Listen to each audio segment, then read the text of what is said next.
Everything's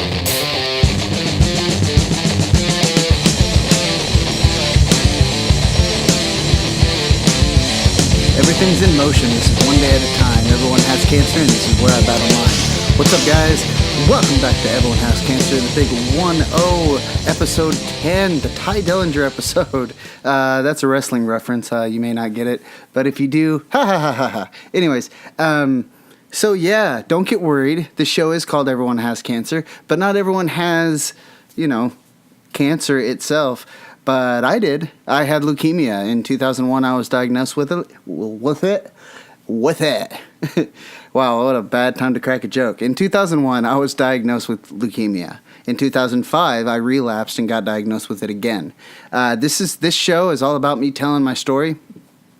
And hopefully it's touching someone else and getting them to tell their story. That's the whole point of the show, is to help those who have similar situations and to get those that have faced such tragedies and horrible things in their life to talk about it and to help them out in a different way. To tell you what I mean is I've had several people, if you listen to all of the other 9 episodes, then you know this. I've had several people tell me how strong I am and how courageous I am and how strong-willed I am to get through the stuff I've been through. Or they tell me some of the stuff they've been through and then compare it to, my little mess of a life and say, well, it's nothing compared to what you went through. But I had drug abuse issues or something like that. It could be anything. I would look at someone that dealt with like being molested or raped or beat on by someone that loved them physically. I would look at them and say, how did you get through what you went through? And a lot of them would look at me and say, I don't know, I just did. Well, how did you get through cancer? I don't know, I just did. So that's when I realized that everyone has their cancer. Everyone has that big thing that they're trying to get over, that they're trying to live with. And that's the thing, is you start out trying to get over it and get past it, but it's something you're never going to be rid of. It's something that will follow you forever. If it makes a big crater in your life, then that crater is there no matter what part of the world you're in. So So what do you do with that? What do you do with the fact that this happened to you?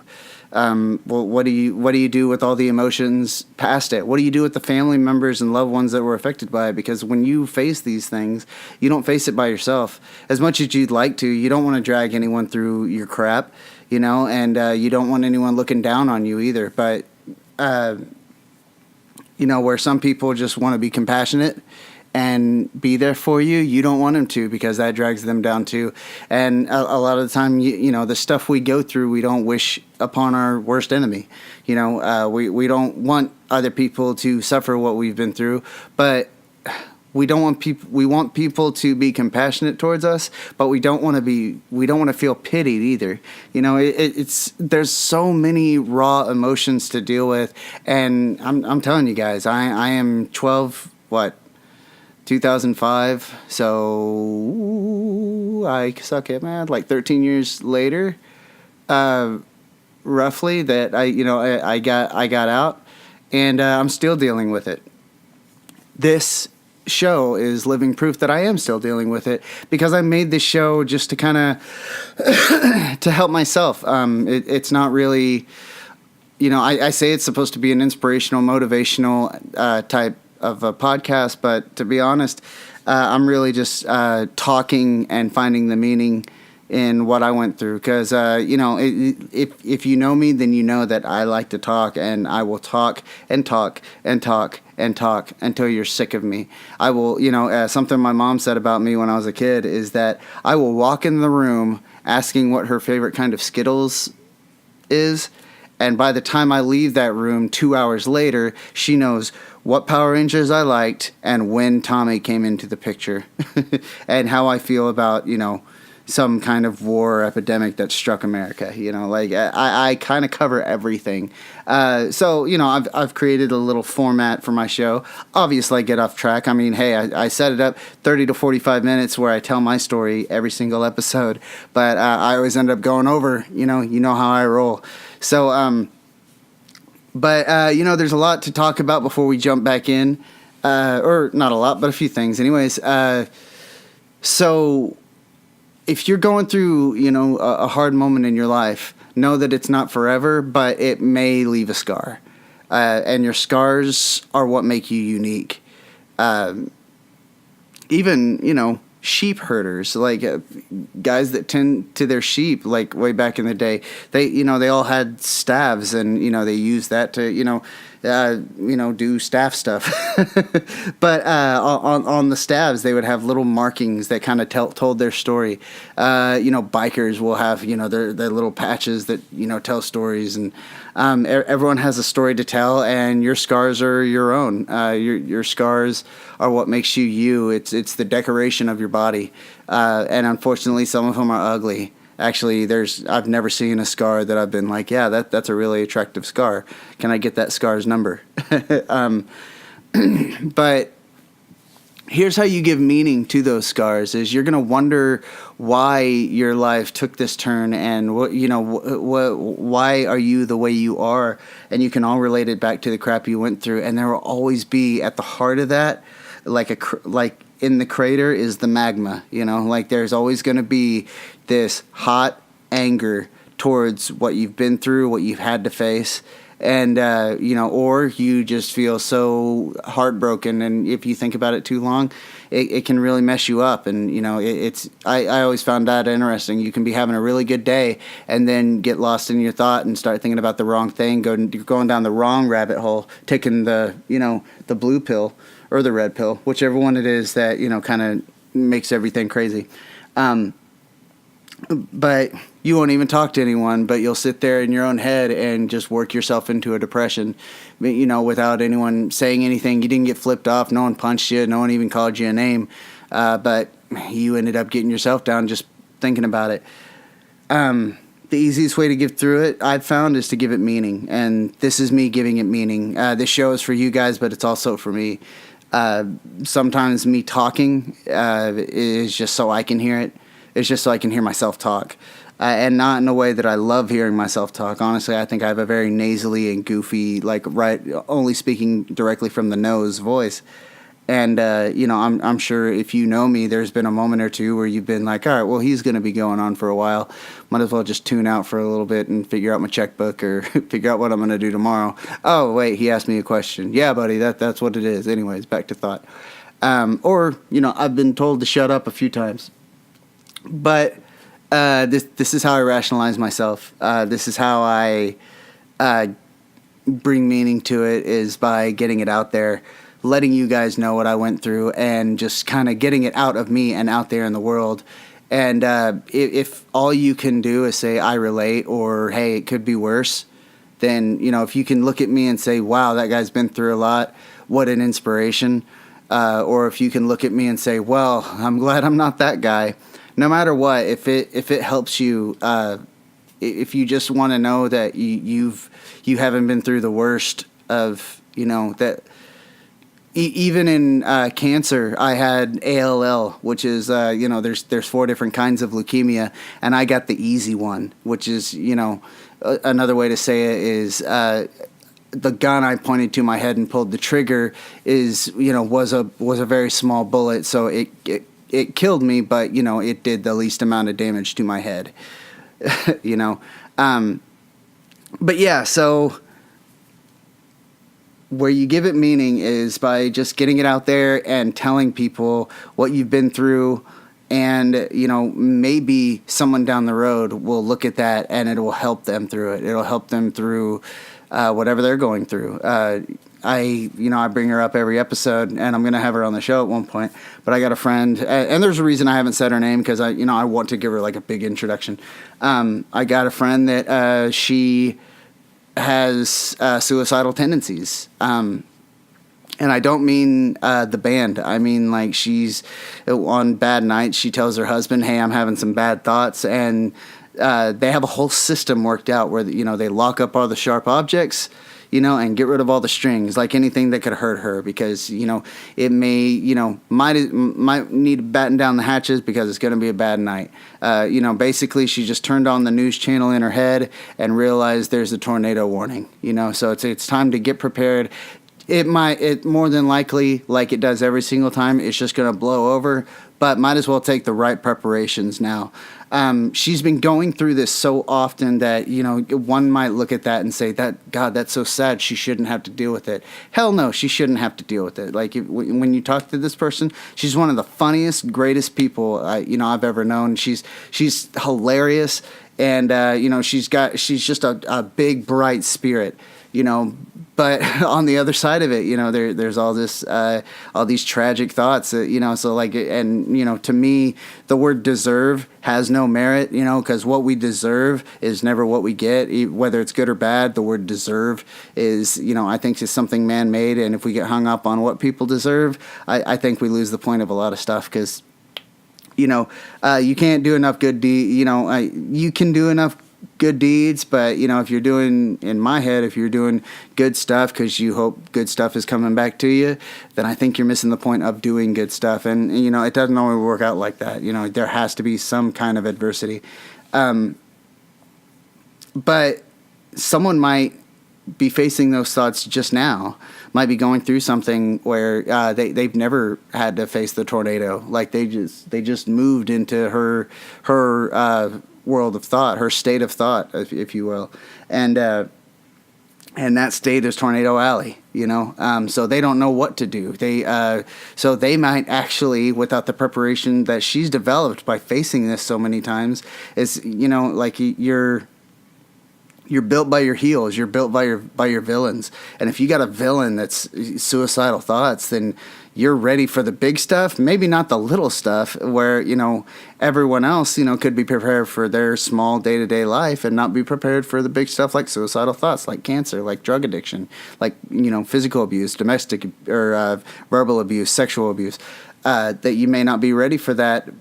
But us forged few that have been through that have been through these horrible things and are still facing the struggles of it today, will tell you that they don't have all the answers, but they can tell you how to get through that specific moment. I can't tell you, like I've had people come up to me and tell me that they were just diagnosed with cancer. I had a buddy, this one girl I know, get diagnosed with cervical cancer a few years back. I mean, like way back. And she wanted to talk to me, and I didn't know what to tell her. I don't have a cervical. I don't have cervicals. So what am I supposed to do? I'm a guy. All I can tell, so like I can't tell her what the treatment's going to be, how she should view it, what answers she should look for. It's not a job interview. It's not what questions she's going to be asked, what answers she should give, what medication she should look forward to as far as like getting high, or what how she should eat, or anything like that. All I could tell her is, well, you just got to take it one day at a time, and that's where this mantra comes from. Everything is in motion. This is one day at a time. The everything is in motion thing, I'll explain that in a few episodes, but I didn't know what to tell her. I could only tell her that, yeah, cancer is hard, but honestly, it's a big, scary word. It's a big, scary word that can be defeated, and it is one of the most scariest words. That's the one word that whenever we go to the doctor with a foreign complaint, like with a foreign pain, illness, we always fear the big C. But it's funny once you face the big C, once you face the bear and the lion, the angry goat doesn't really pose any big threat. But yeah, but she knows how to get through that, and some people may not know how to get through it. And if I can get her to, or not if I can get her to, but if she's willing to tell her story and it can help someone that might look at her and be like, oh, okay, well, hey, I thank you so much. May not even tell their story back. Just thank you so much. You have to deal with the fact that you're hearing my voice. If you're hearing this, then maybe this show can affect you. And I know I'm rambling right now, but yeah, that's basically the show. Is a guy, redheaded, 33-year-old dude rambling, in his upstairs room covered in toys and video games, and trying to figure out what his whole life is going to be about. This is what I want my life to be about. I want to be behind a microphone. I want to help people, and I don't have the skills, the physical skills, or I don't know. I don't really have a lot of skills like for the workforce that I could do that to help people. I don't feel. I don't really know how to do much, but I know that my story is something that can help. Because there's not a handbook for some of the stuff we go through. There's not a guide, and whenever we go through a hard time, whenever we get have a hard moment in our life, be it with a job, or be it with a divorce, or any of the things that could be your cancer, sometimes we Google it, but I don't think a lot of us find comfort until we find a person, maybe on Reddit or something, that is just saying, hey, here's how I got through it. And if you get enough of a support system, then you're good, and that's kind of what I want to do. I want to inspire a support system. I want to gather like-minded people that are willing to tell their story, are willing to throw up their hand and say, I'm broken, and here's how I live. Here's how I took on my villains. So, what do we need to touch on? One of the big things I want to touch on real quick before we get started, we still got a little bit before I get going officially with the story, is that I found myself, the Court of Cows, which I'm a part of, were so awesome and compassionate, and were able to give me this soapbox to sit here and ramble and maybe not go anywhere, but be at least be able to talk to you guys, and were willing to hit me with that Court of Cow presents, and all that. It's something I'm a part of, so yeah, I kind of had a hand in it. So but one thing that they were gracious enough to allow me to do, because there's a few more people, it's not just me involved, it's not even like a big business, but there's a few other guys involved, a couple girls, and they were gracious enough to let me use the Court of Cows YouTube channel. So right here, you can find, you will always be able to find my stuff at Everyone Has Cancer, and I on the Facebook page is facebook.com/Everyone Has Cancer. But the easiest way to find it is, since my YouTube channel is kind of having a hard time picking up. I only have 6 subscribers, and I think I'm 3 of them. But they were gracious enough to let me use the Court of Cows channel. So that was some good news for me, is that you can go to facebook.com/the Court of Cows, or I think it's just Court of Cows. Yeah, facebook.com/Court of Cows, and you can find our YouTube channel. Hopefully soon it'll be youtube.com/Court of Cows, but you have to have so many subscribers. So with that being said, please subscribe to the channel. You will be able to find our stuff. And if we get up to, I think, 100 subscribers, we get our own URL. We get youtube.com/Court of Cows. And I know 1,000,001 people, a trained monkey could run a YouTube channel.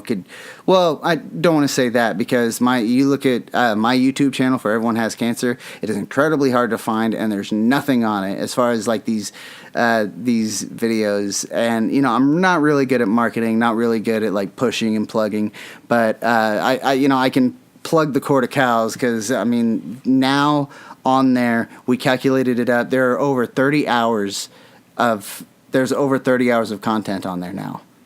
Like that's incredible to me. Like there's it's all comic books, talking video games, talking wrestling, talking music. Quite a few openings. We got like a bunch of Pokemon stuff that we've been opening. Me and August just got, or August and I, for all you grammar Nazis out there, we got a bunch of Dragon Ball Super, like for the game, like we got their trading cards, and those were a lot of fun to open. We opened Arcade 6. We've done a few Destiny videos. We have a Twitch channel. We have an Instagram, and on the Instagram, Chris always posts he tends to post like new toys he got. He tends new statues and action figures and collectibles he got. I got other stuff I'm going to be looking into as far as like doing Gundam videos, because I collect the Gunpla, or Gunplay, however you want to say it. I do it. We got a Twitch channel. I don't know what that is right now. But yeah, like there's so much on that page. We talk a lot about comics. I mean, the Court of Cows, if you're a comic book nerd, you may be able to decipher what that's a reference to. But yeah, like we have so much stuff on there, and now it's also the home of Everyone Has Cancer. So you'll be able to find all my podcasts on there, and and hopefully that will help us build steam as well. Thank you so much for listening. I ran into a buddy at the store just yesterday, and he was telling, I didn't think it was going anywhere, and then he said, "Dude, I'm loving your show," and and I was like that kind of blew me away. Like it kind of made me feel all glowy. Because, I didn't think anyone was listening at first, but like I said, didn't really matter. And then one person, I've said that before, one person told me that they're enjoying the show. Okay, well then, this show is just for you, buddy. And that's actually also a guy that I'm going to have on there, because me and him, we worked together at one point, and as we were talking, we discovered both of us had leukemia, and both of us went to the same hospital, and both of us had the same doctors, Dr. K and Dr. Hum. So to have someone that has such a similar story, I was, he's a lot younger than me, but I was just like, man, where the hell were you when I was going through it? Because all I wanted in the world was someone my age or just a couple years older saying, hey, yeah, look at me, I'm on the other side of it, just to say, hey, there's another side of it. Like, that's all I wanted.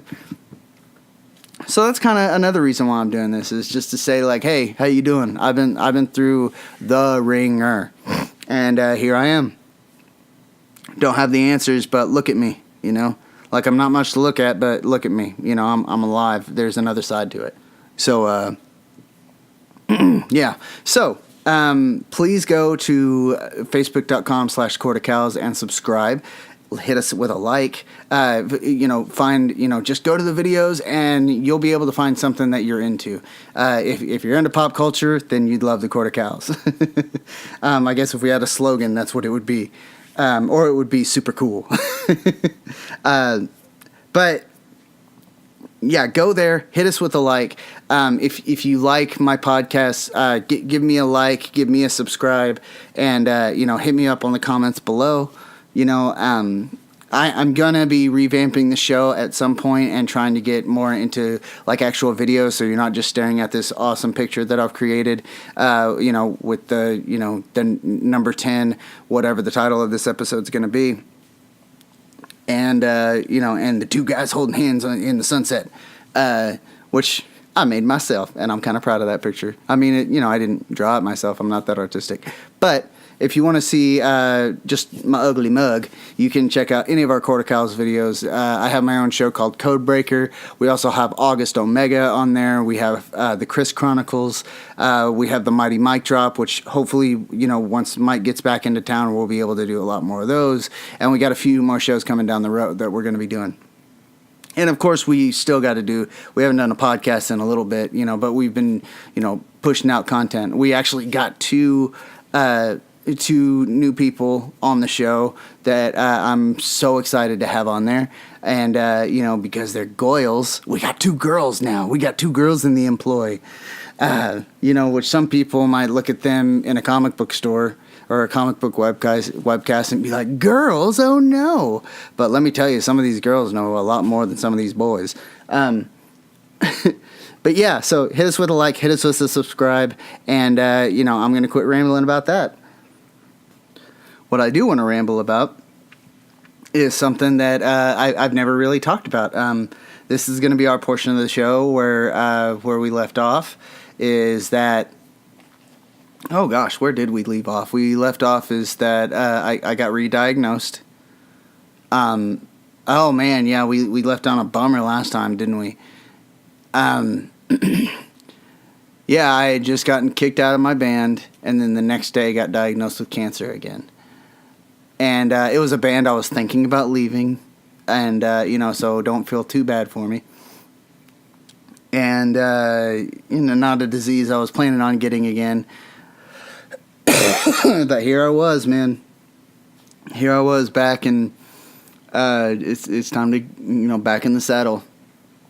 And this time, it was a little bit scarier.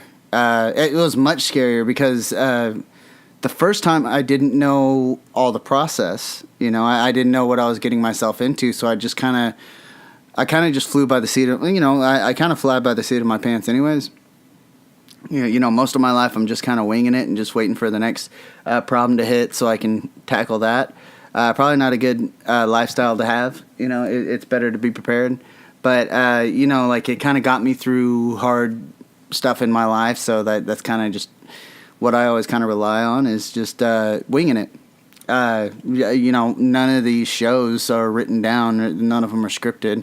I feel like that, they need to be more raw anyways. So I just kind of fly by the seat of my pants, and that's why I ramble. So, but yeah, I got I got re-diagnosed and got cancer again. This time it was scary because this time I knew exactly what I had to do. I knew exactly what they were going to tell me. And it was nothing I felt like doing. I mean, no one just wakes up one day and says, you know what, I think I'm going to I think I'm going to face my mortality today. I think I'm going to, stare death in the face and flip them off again. And I sat there. It's funny when stuff like this happens because you sit there and argue with the doctor to change the diagnosis. Like they had just like it was you were trying to return something at the store or something. Like, oh, no, I don't want this. And them saying, well, you're kind of stuck with it. We can't give you your money back. I'm sorry. And then you writing a strongly worded letter. It's nothing like that. But you still sit there and please, no, please don't say that so. And I don't want to do this, though. I'm not ready. Hard stuff, man. It's rough stuff too. So I had no idea what I was getting myself into because this time around, not only was I aware of all the issues I was going to have to face, that it was going to be another 2 years of hard, painstaking treatment. But this time, they couldn't just fill me up full of chemotherapy and steroids and then just send me packing. Because that killed the cancer last time, but obviously my immune system is not able to fight cancer, which, obviously because, here I am again. So they got to give me a bone marrow transplant. And that, all the stuff that goes into that is just a whole other bag of tricks. Also, the first time around, about halfway through about a quarter way through when my back snapped, if you go back and listen, I fractured 3 discs in my spine. After that, they kind of put me on a very strong dose of Demerol, and then that got a little gross. Go back and listen to the episodes. A little shameless plug there. And then, after a nightmare of a night, I got switched to morphine, and I don't really remember much. I think I've said this before, but I've had several people come up to me and say that I don't care who you are, listener, if you came up to me and told me right now, hey, I visited you at the hospital, that first time around back in 2001, I probably would believe you. I don't know much about that time. I mean, I just spent a lot of the time naked, throwing up, and, just kind of belligerent out of my head on pain medicine. But the second time, I was very, very conscious of it, and my back didn't snap that time. I mentally snapped a few times. Again, we'll get into that here shortly. The first dark time I had, though, you have to, before you go get a bone marrow transplant, you have to see all these specialists. So that's where we're going to pick up the story. And, right at 29 minutes and 10 seconds. So I'm going to throw 30 minutes on the clock. 35. We'll do 35 minutes. 35 minutes and 30 seconds because I'm weird. And let's get talking about that stuff. Again, not for the faint of heart. And here we go. Like I said, you have to see all these therapists. You have to see all these specialists. And, they have to check your liver. They have to check your lungs. You got to see a brain guy. You got to see a bladder guy, a kidney guy, or girl. Saw a lot of girls at that point too. One of the girls I saw was this doctor that I don't even remember her name. I remember she had blonde hair because I think I only really met her once. And that was when she came in and told me, okay, here's what we're going to have to do. Here's the routine. Here's the game plan. And the game plan is we're going to absolutely destroy your immune system, kill it till it's dead.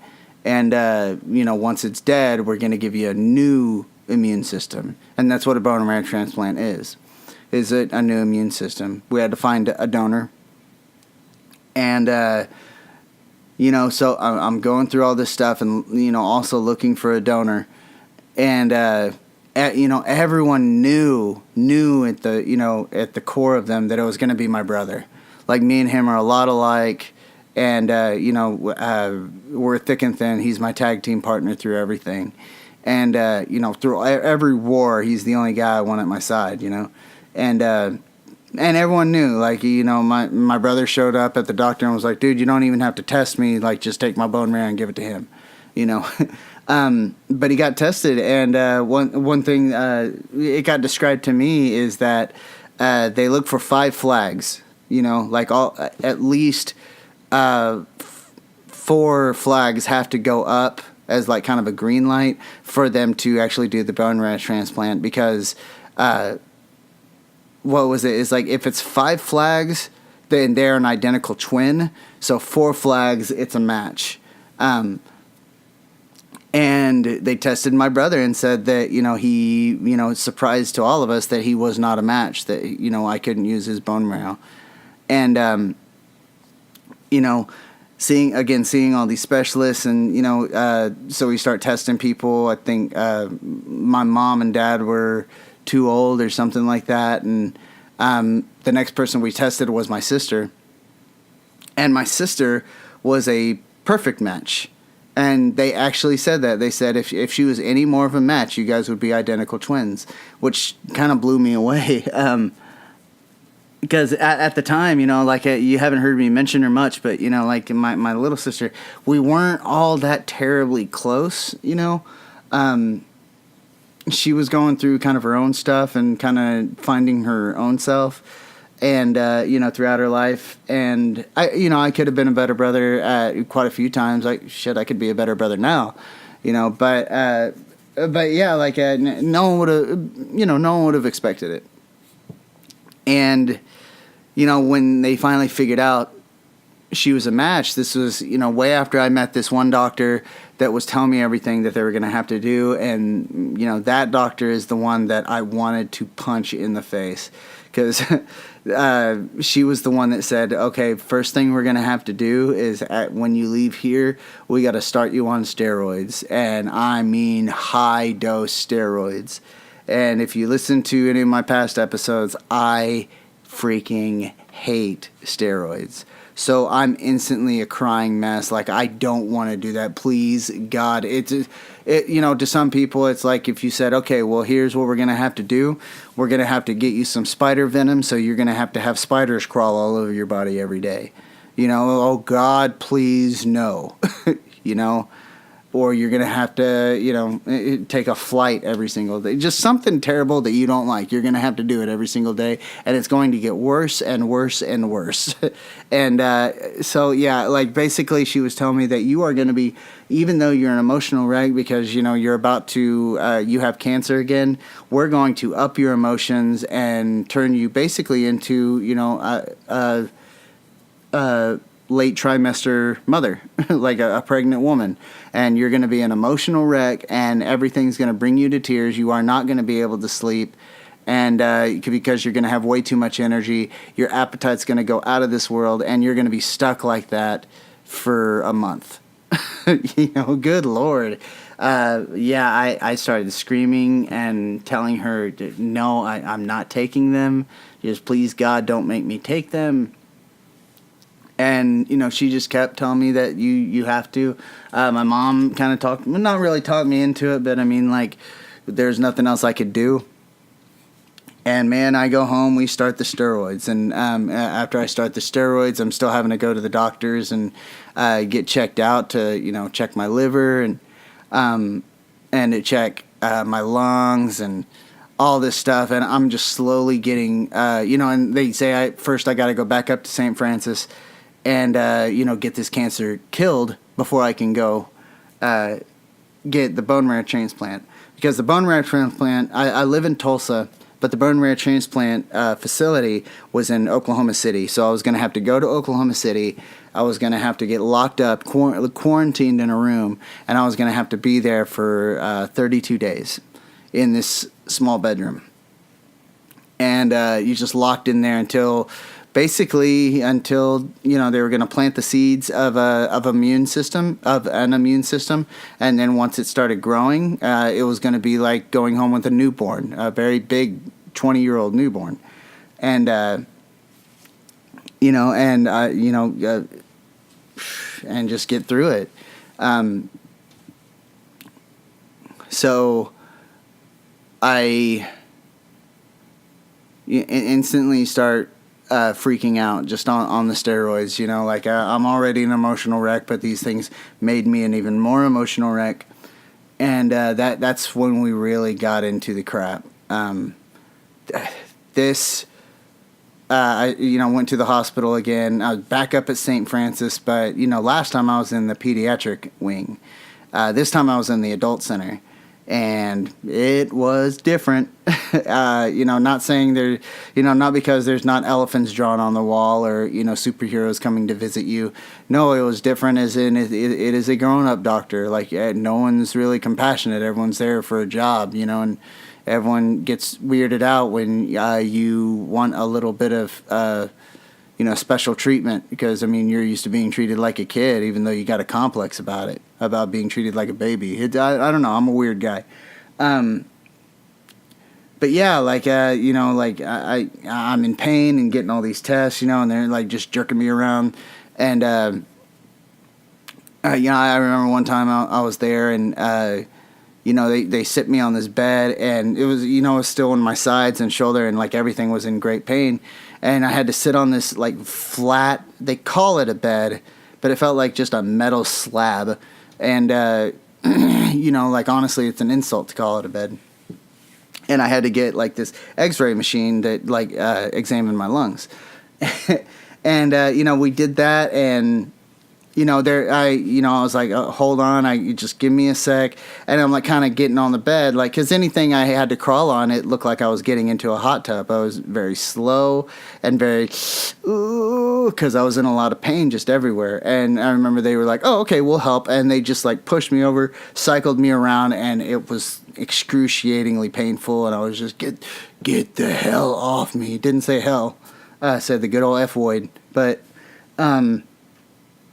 yeah, and then I had to go get another test, and they just like picked me up, put me in this machine because they got stuff to do, and take my pictures and get packing. There's no, it was, I didn't want to be treated like a kid, but there was like no compassion in it. There's no like, it's a weird time between in adulthood.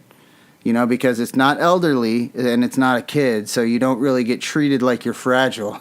You get treated like you can take it. You're a man. And, but the thing is I wasn't a man. Like you look at my age, I'm a man, but dude, I'm questioning my mortality for what it is.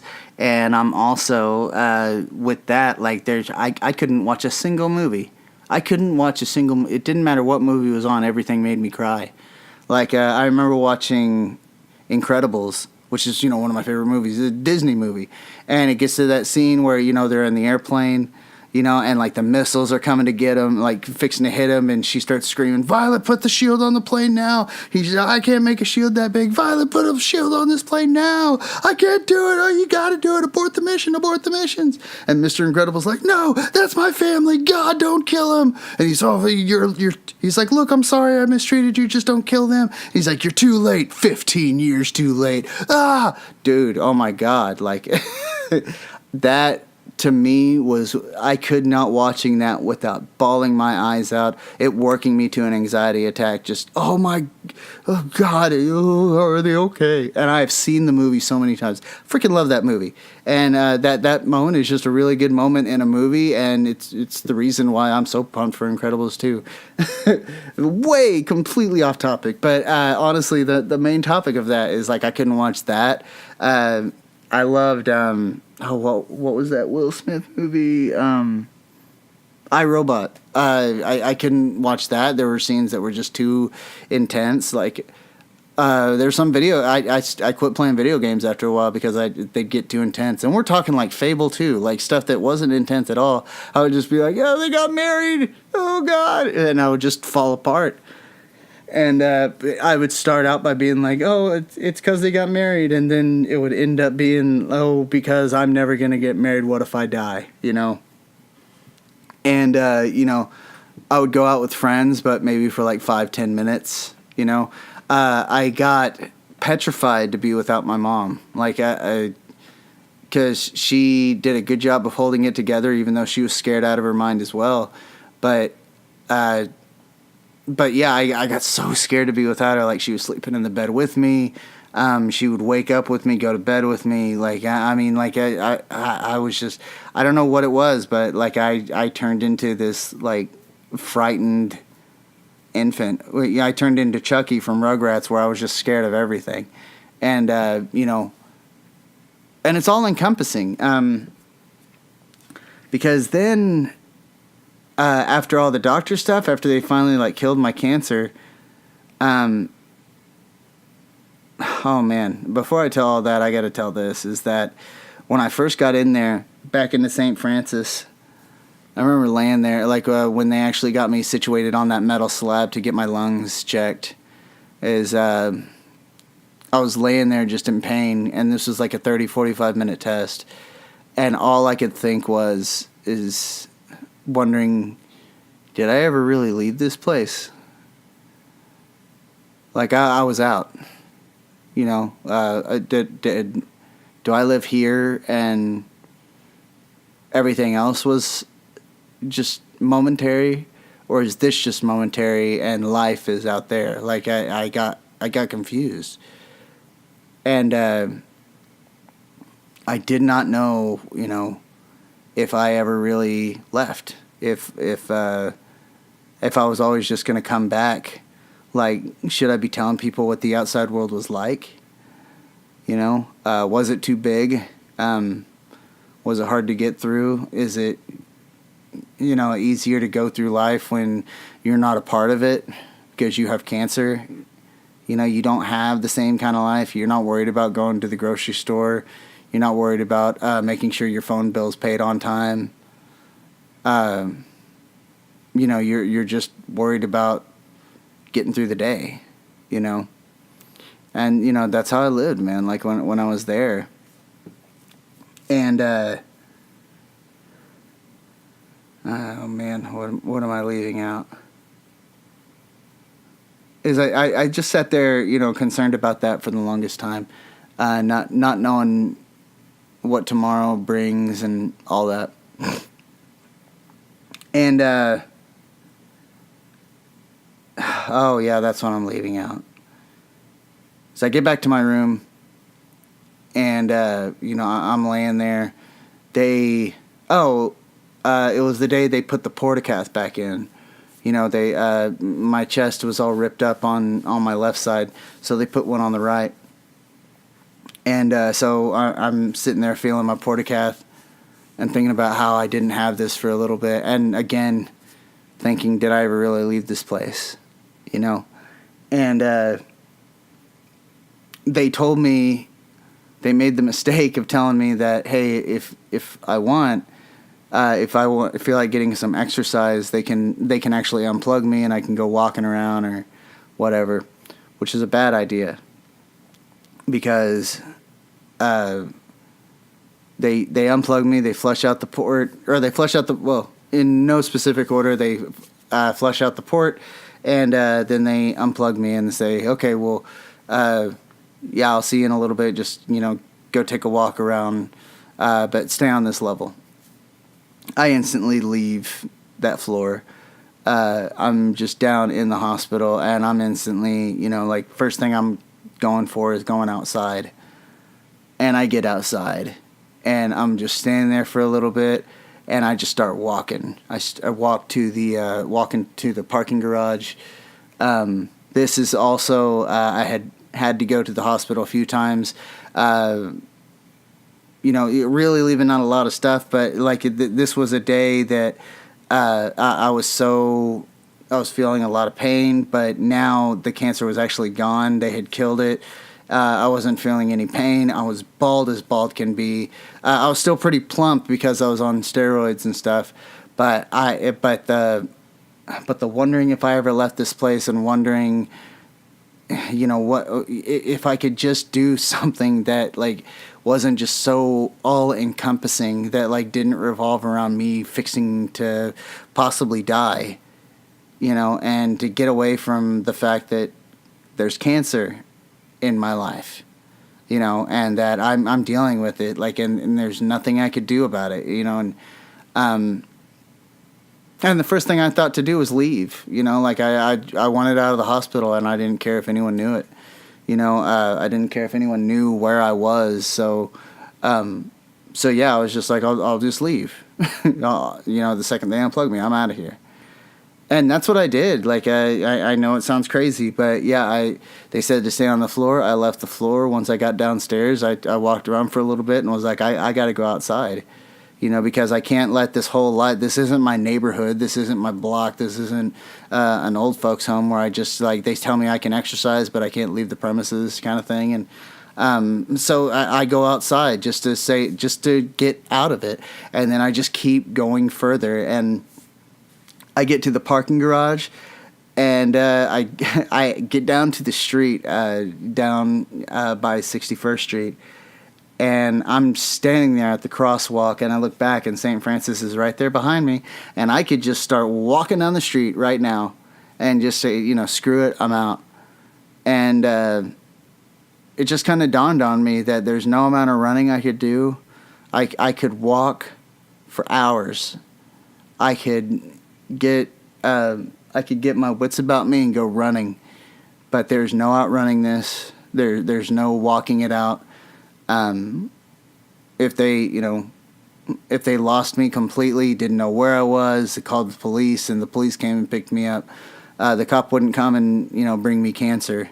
Is no matter where I went, this is what I had to do. There was no outrunning it. There's no bargaining with it. There's no getting out of it.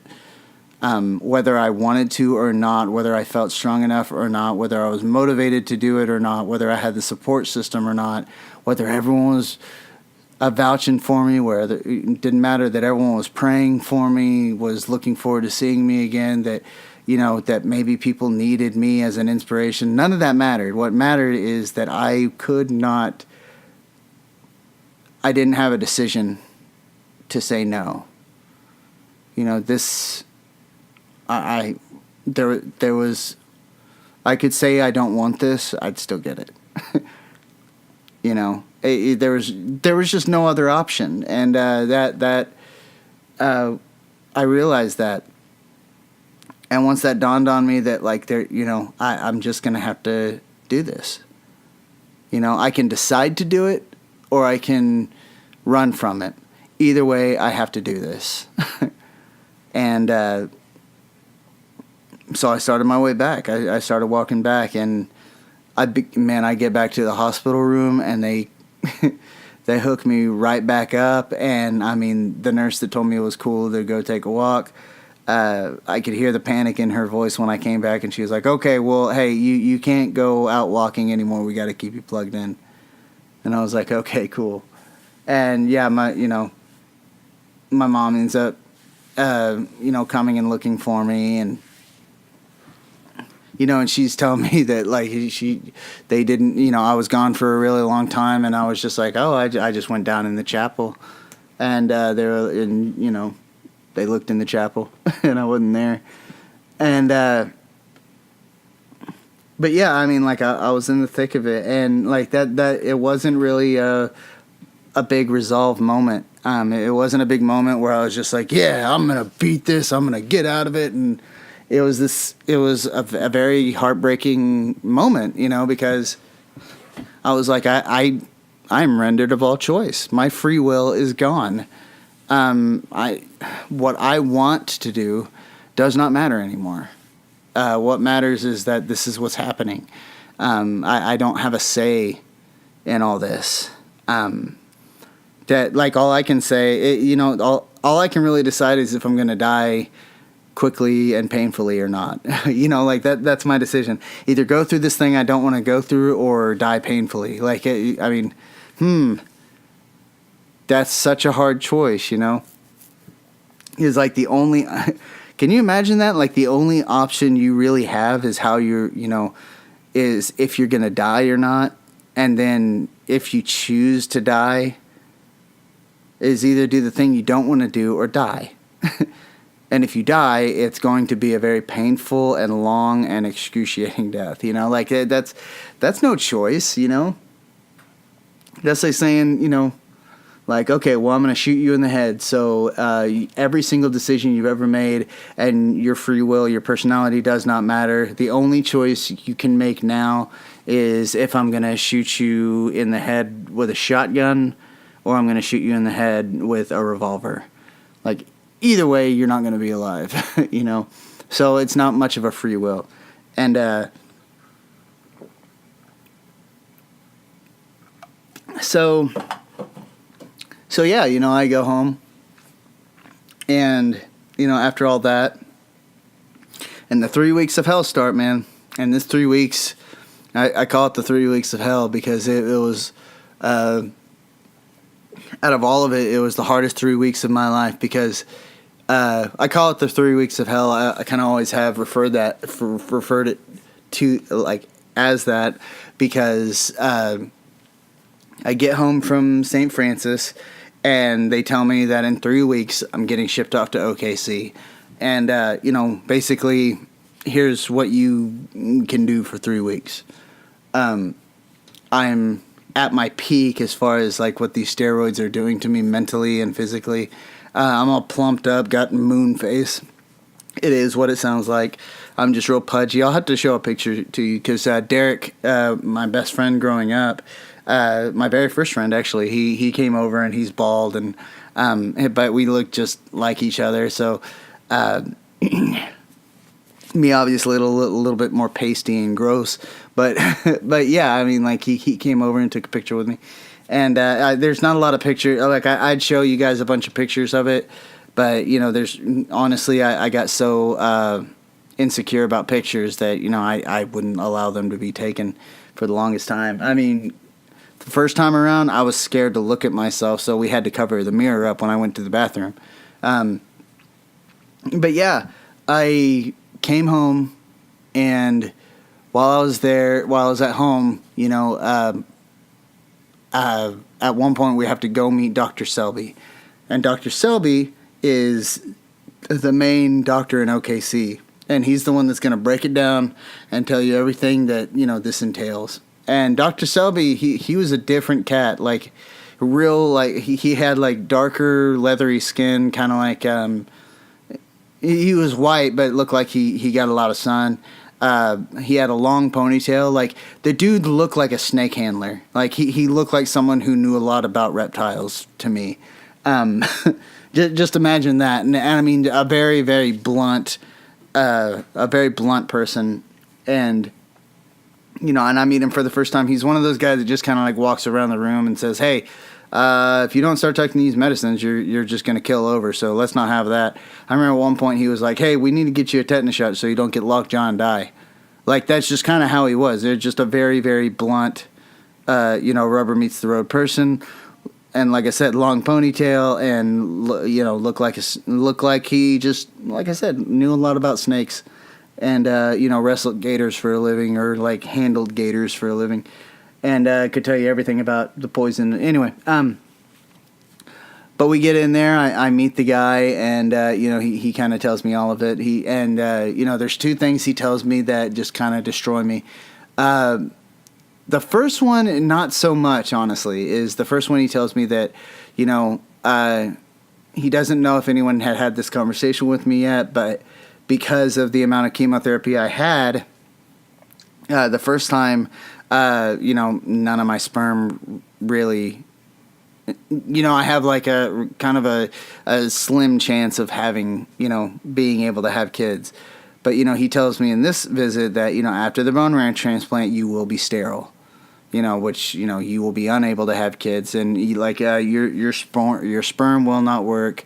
And he said you will have an extremely low sperm count, and what sperm you do have will not work. So yeah, you'll be completely sterile.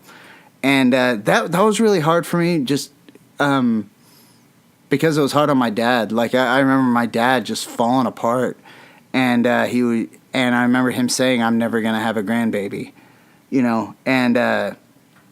Yeah, I looked over at him and felt like I had let him down, and that I broke his heart because I can't give him grandchildren, so I start crying.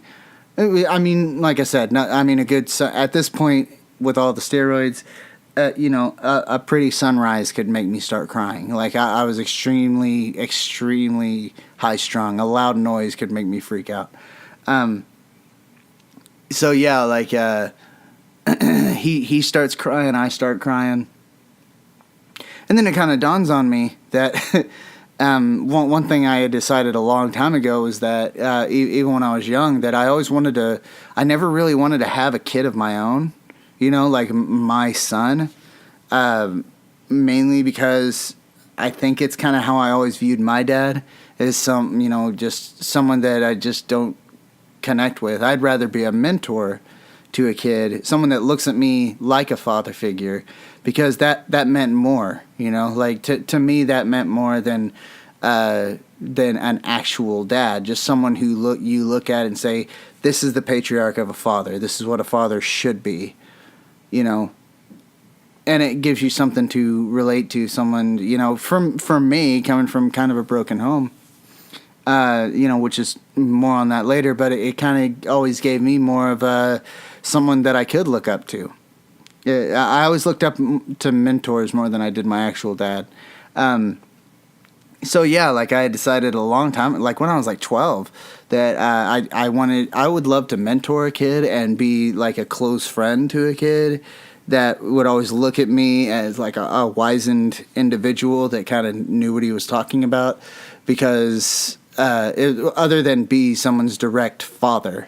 Because, to me, in my head, a direct father is obligated to do right by you. And you're obligated to do right by him because he's your dad. You don't get a choice in that. It always comes down to choices for me, man. And, a mentor, you make the decision whether you're going to listen to that person or not. So long way to tell you that, like, once I kind of rationalized it, I was like, oh, wait, why am I upset about this? I never wanted to have a kid myself. But him, he still, like, it destroyed him. And what really got me was the next thing he said, which was that, like I said, I had to go see all these specialists. And, I've told you that, like, I had kind of a rambunctious life, more than I should have, with smoking and drinking and all that stuff. But, it had all come to a head, and, like, you see the truth commercials and stuff like that say, like, the long-term effects of stuff. But the long-term effects for me happened when I was, in my 20s in 2005. Because, this doctor is telling me that, he saw the liver specialist. After seeing the liver specialist, I had a 50-50 chance of survival. But because of, like, the intensity and the harshness on the body that this chemotherapy is going to do, because I'm going to have to do full body, I'm going to have to do intense, like, high doses of chemotherapy and full body radiation, which I got to sit in a machine, kind of like Bruce Banner, and get a gamma gun shot and get a radiation gun shot at me for about an hour. And, and they said because of that, the shape your liver's in from drinking and the chemotherapy before, now you have a 70-40 chance, or a 60-40 chance. And, but that was unsure. He thinks it's more of a 70-30 chance.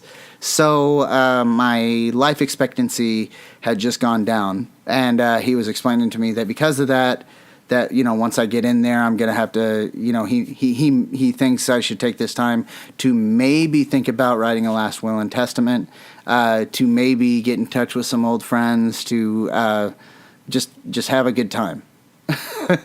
So, hey, you may not, basically saying, you may not survive this whole ordeal. So just, enjoy every second you get, life in every breath kind of thing. And, oh, God. So, yeah, I was like, I'm not really worried about the sterile thing, about having a living legacy as much as I'm worried about living, And what am I supposed to do? Go home and tell all my friends, like, hey, I had this doctor visit. I may not be alive in December. Like, so do I tell them goodbye? Like, and if I tell them goodbye, how do you come back from that? Like, hey, I may not be around, so this is goodbye. I might be dead in a couple months. Like, how do you do that? And I remember talking with a few friends, very, very few. I think I talked to PJ about it, and I talked to my mom about it. And man, I remember one day, like, after that day that Derek was there, like, I was just sitting there thinking, like, what if I don't make it? Like, what am I supposed to do?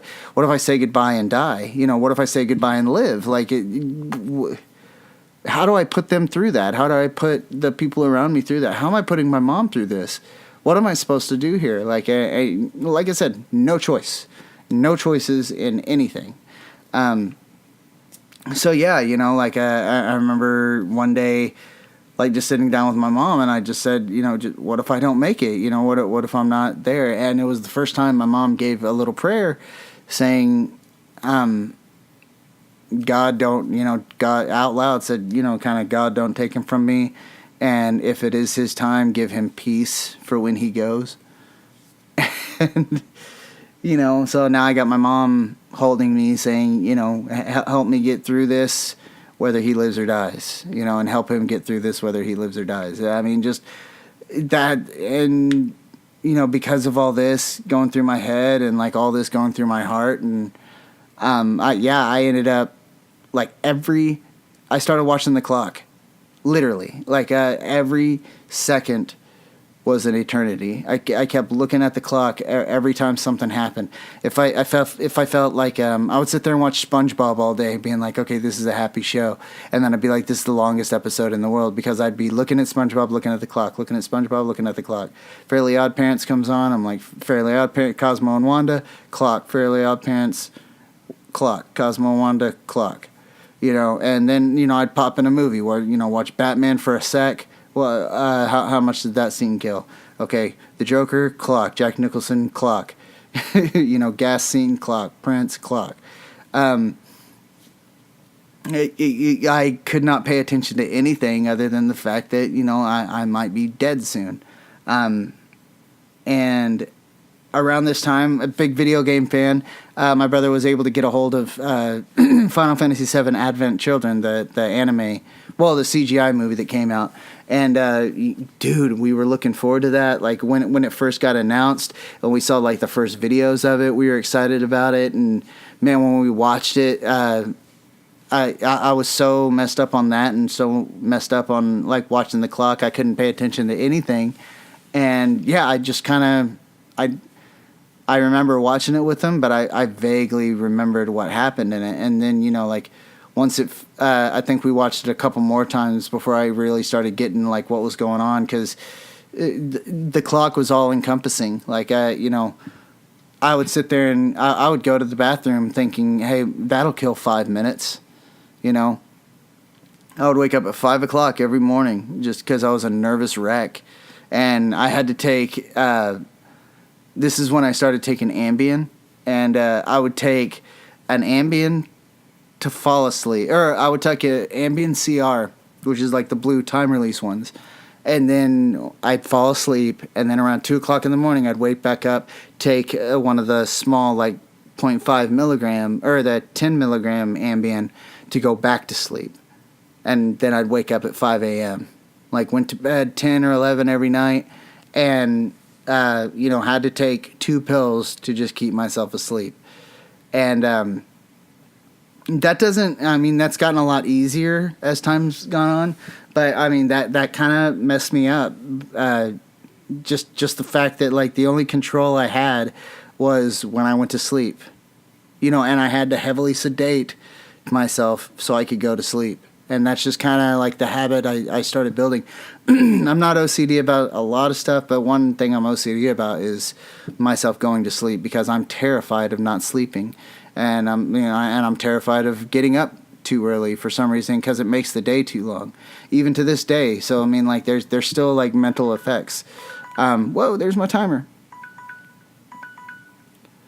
But yeah, dude, like this was the hardest.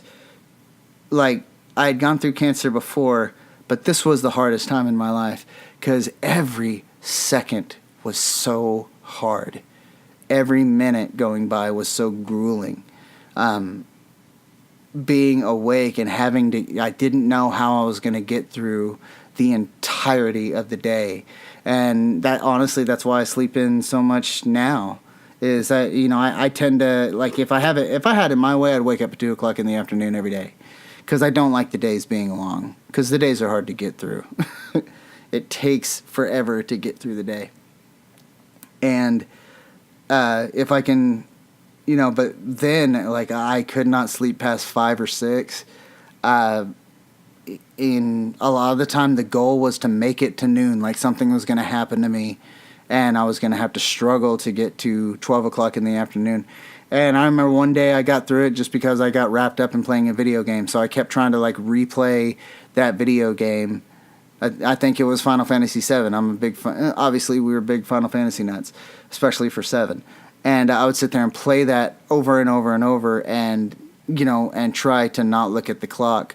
And then like at night I would go take a bath, because that would kill like 2 or 3 minutes.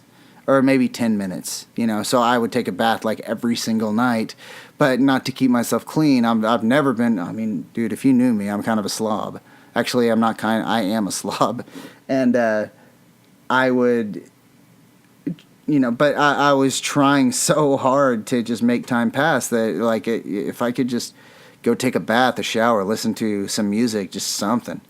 And oh man, and music was a whole other thing. Like I would go through music so quick because I was just looking for something. Like if there was a song out there that said, "Hey, cancer sucks and I hate to go through it. I wish I didn't have to go through it, but I'm going to make it through because I'm strong and because Jesus lives in my heart, and and he's given me the strength to get through this." If that song existed verbatim, those words, I probably would have been all right, but unfortunately it doesn't.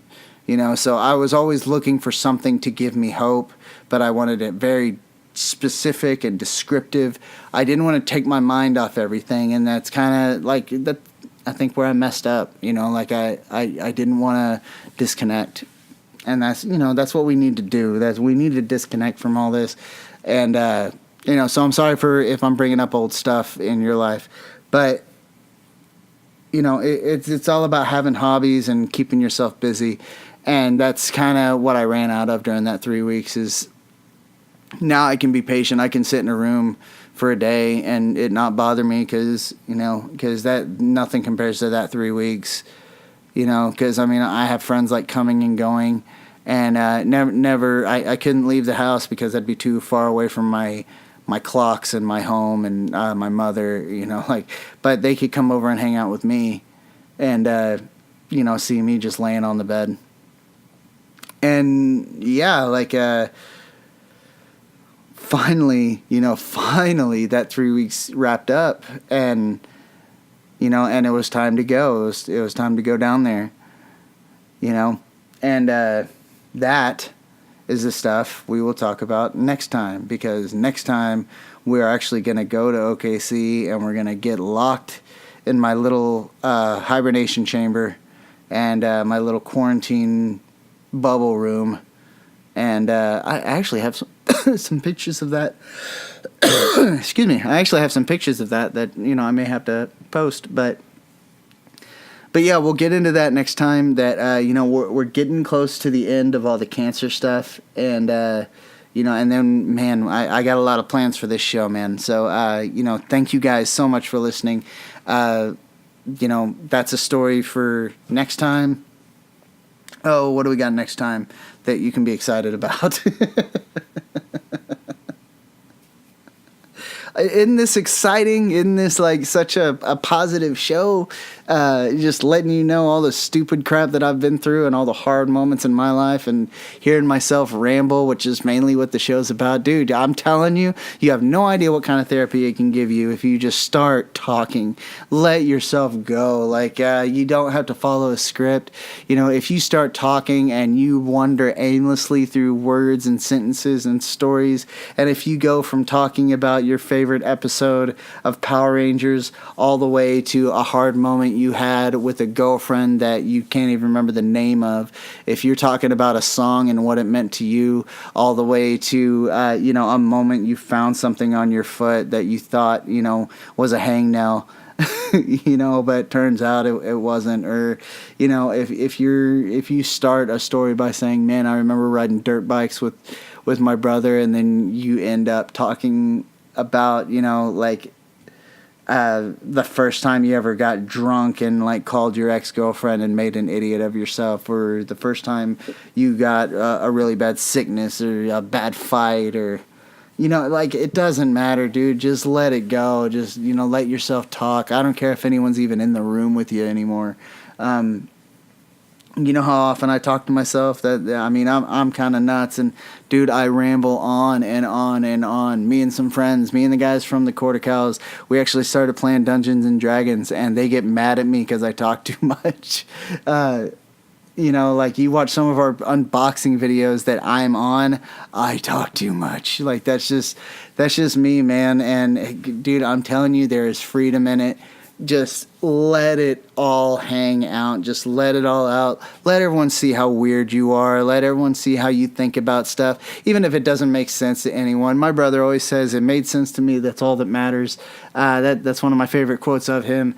And that's all that matters. You don't have to make sense to everyone. You don't even have to make sense for yourself. Just open up your mouth, and through the mouth, the Spirit speaks. So just, if you've been holding back, if you've held back because you've had to be more formal, or you don't want people to get embarrassed by you, or you don't want people to think you're just a rambling idiot, or that you are just an idiot, or that or that you're too weird or too flawed or too broken.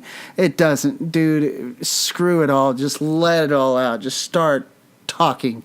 Just talk about whatever you want. You want to talk about your favorite store, and lead it into your favorite comic book, and lead it into an episode of Walking Dead that defined you as a person, because he had or Sons of Anarchy, because he had problems with his mom and you always had problems with your mom, and it all started when your mom said this to you when you were little. You don't know why you remember it, but you do. Oh my God, dude, it's therapeutic.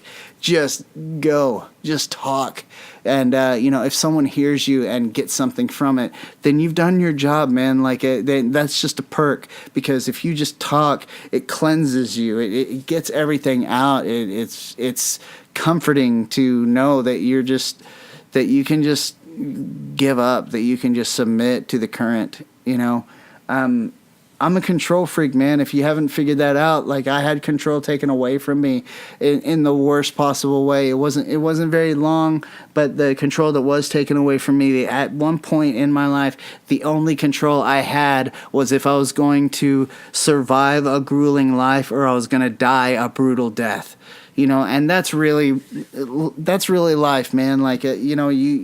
You get a lot more decisions, now my choices are, should I get a Big Mac, or should I get a burrito, and I'd rather have those choices. But even because of that, way back then, I still have sleep problems. I still rationalize. I still take Ambien, not near as much as I used to, not even close, but I still have to take one to go to sleep. And we're going to get into all that, but I'm always going to have my little quirks. I'm always going to be a little bit off because of all the stuff I went through. And I am not ashamed of who I am. And I'm not ashamed of all that I've been through. I'm not ashamed of my failures. I can laugh at myself.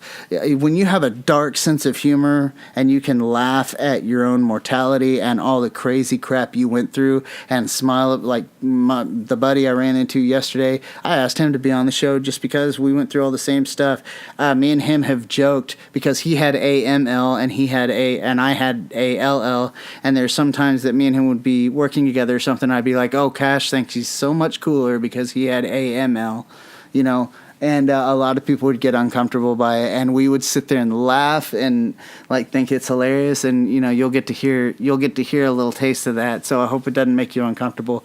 At some point down the road, I have one guest that I'm going to have on here that actually means a lot to me, and he's going to be first, and then we're going to start running down the line, but we still have a ways to go. But all I want you to take from this right now is that, dude, let it out. Just let it go. Just damn what everyone thinks of you. Damn what everyone, because no one knows what you've been through. And maybe they do know what you've been through, but they can think you're weird. If you can't handle a crooked eyebrow, someone looking at you like, what the hell is wrong with that person? Dude, if you walked a mile in my shoes, you would know exactly what was wrong with me. But you haven't, you won't, and you can't. I've been through what I've been through, and I am very proud of it. I'm very proud of the fact that I fail constantly, because that just gets me closer to a victory. When I get knocked down, I can lay there. I'm not going to say when you get knocked down, you got to get back up, because you do. But dude, there's so much freedom in getting knocked down and then sitting there and laughing and closing your eyes and just laughing at the fact that you fell down and just enjoying the hurt a little bit, because you got to enjoy yourself. You got, if you can't look at yourself fondly, then you're going to have nothing to give to anybody else. And that's just what it is. So thank you guys for joining me. I love all of you, all 6 of you. If you are hearing my voice right now, I love you. And what you're going to get through is all the stuff you're going through. And you're going to rationalize it one day. And there's no easy answer. And honestly, there's a ton of questions out there, especially in your head, especially that get introduced to you. And some of those questions will never, ever, ever, ever, ever have answers. And because the second you find the answer, the question gets re-asked and redefined. So all I can tell you is that, dude, just take it one day at a time. You don't have to change the world. If you don't want to look at things long term, don't look at things long term. If you got crap you got to figure out, then turn off the world and go figure it out.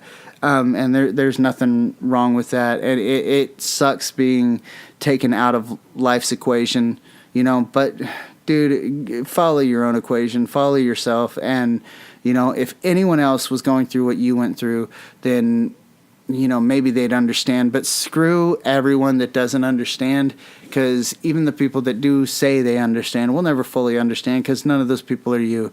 They all have their own fish to fry. They all have their own bones to pick. They all have their own other analogies. But every single person that's broken, if you rose your hand right now, there wouldn't be a single hand down. Okay? So everyone is messed up. Everyone has had a horrible thing happen to them, will happen to them, or has happened to them. Going through, gone through, or will go through. And all we can do is be there for each other. All we can do is reach a hand out. And if someone is facing an anxiety attack, having anxiety attacks, then the best person to grab their hand is someone who's lived with anxiety attacks for their entire life. The best person that can help someone that has been molested is someone who has been molested.